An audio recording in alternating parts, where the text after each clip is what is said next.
வானத்தையும் பூமியையும் படைத்த கர்த்தராலே நீங்கள் ஆசீர்வதிக்கப்பட்டவர்கள். यहोवा ने आकाश और पृथ्वी को बनाया, तुम लोग परमेश्वर से आशीषित हुए.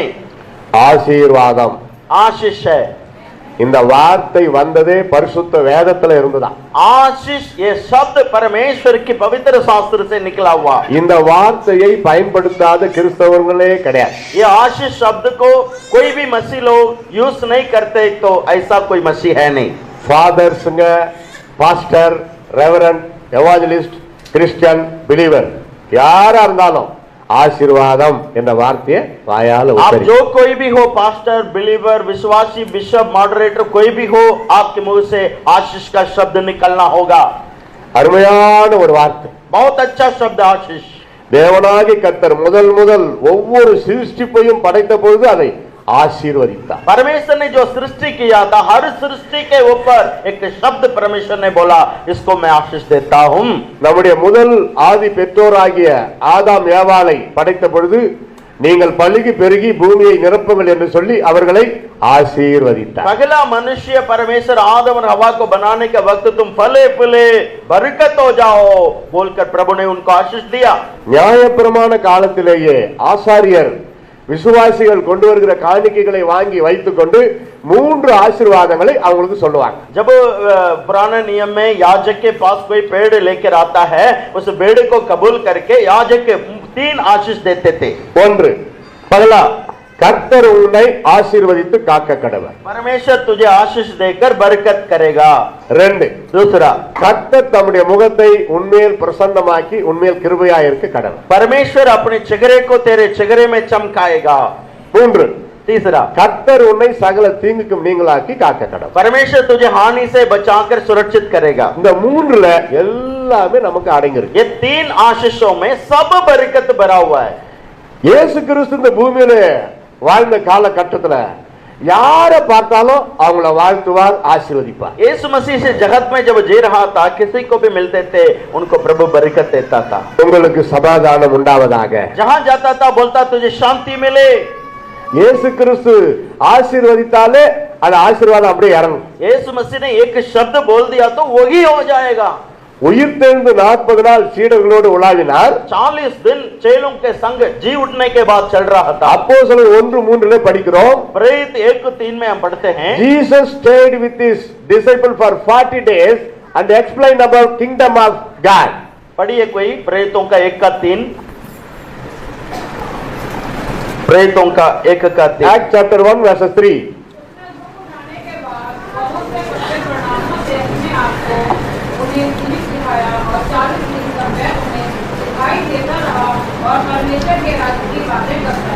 உலகத்தை விட்டு போறதுக்கு முன்னாடி முக்கியமான மேட்டர் அது என்னன்னா தேவனுடைய ராஜ்யத்தை பற்றி விவரிக்கிறார். यीशु मसीह 40 दिन अपने चेलों के संग चलता फिरता रहा, परमेश्वर के राज्य के रहस्य बातों को प्रकटन करता रहा.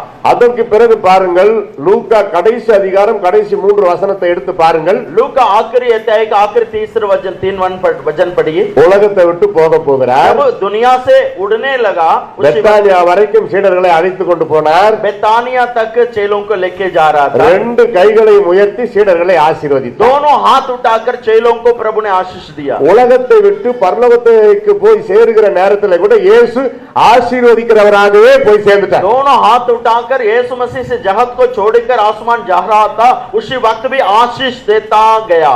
சீடர்கள் நினைத்தார்கள், இயேசு நம்மளை விட்டு போயிட்ட பிறகு நம்ம நிலைமை என்ன, யூதர்கள் நம்ம என்ன செய்வார்களோ, இயேசுவை சிலுவையில் அறைந்தது போல நம்மள கூட அறைவார்களோ, உயிரோடு இருந்தாருன்னு நம்ம ரொம்ப சந்தோஷமா இருந்தோமே, இப்ப அவர் நம்மளை விட்டு போக போகிறாரு, இனி என்ன செய்வோம் என்று புலம்பிக் கொண்டு இருந்திருக்க முடியும் அவங்க உள்ளத்துல. चेले लोगों ने ये सोचा होगा, जब हम यीशु मसीह जाने के बाद चेले लोग ये डर रहे थे, यहूदा लोग शायद हमको क्या करेगा, मार देगा, ऐसे डर उनके दिल में पैदा होता होगा. ஆனால் நடந்தது என்ன?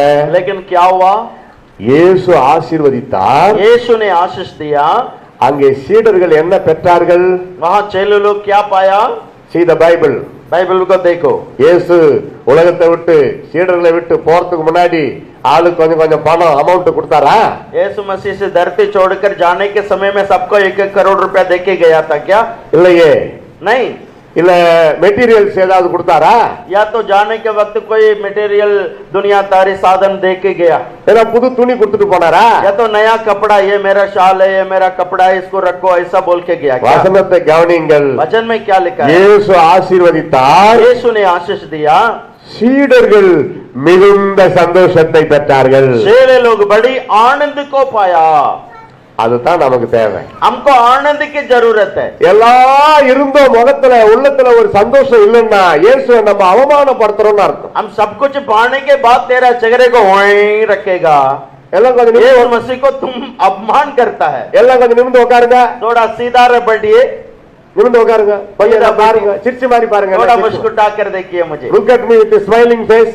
हैं? थोड़ा मुस्कुरा के मुझे देखिए. Smiling face is beautiful face. हैं? मुस्कुराएगा, बड़ा सुंदर लगता है. உனக்கு கொஞ்சம் थोड़ा थोड़ा मुस्कुराइए. இன்னும் நிறைய பேர் உம்முன்னு இருக்கிறீங்களா? हाँ, और कुछ लोग बैठे हैं. சாயந்தரம் 6 மணி மாதிரி இருக்கிறாங்க சிலர். शाम को 6 बजे वाला घड़ी में जब Smile, Jesus loves you. यीशु तो इसे प्यार करता है भाइयों बहनों. இயேசு நமக்கு கொடுத்த ஒரு பெரிய வாக்குத்தத்தம், ஆசீர்வாதம், Yes. great joy. यीशु मसीह ने हमें दिया हुआ बड़ा आशीष, तुम आनंदित रहो. அந்த மிகுந்த சந்தோஷத்தை பெற்றுக்கொண்டதான் சீடர்கள் இயேசுவுக்காக எல்லா நாடுகளுக்கும் புறப்பட்டு போய் சுவிசேஷத்தை அறிவித்தார்கள். ये आनंद की आशीष पाकर ये लोग दुख के बीच में भी आनंदित होके चित्तर पित्तर होने के बाद में भी खुशी होते सुसमाचार सुनाया.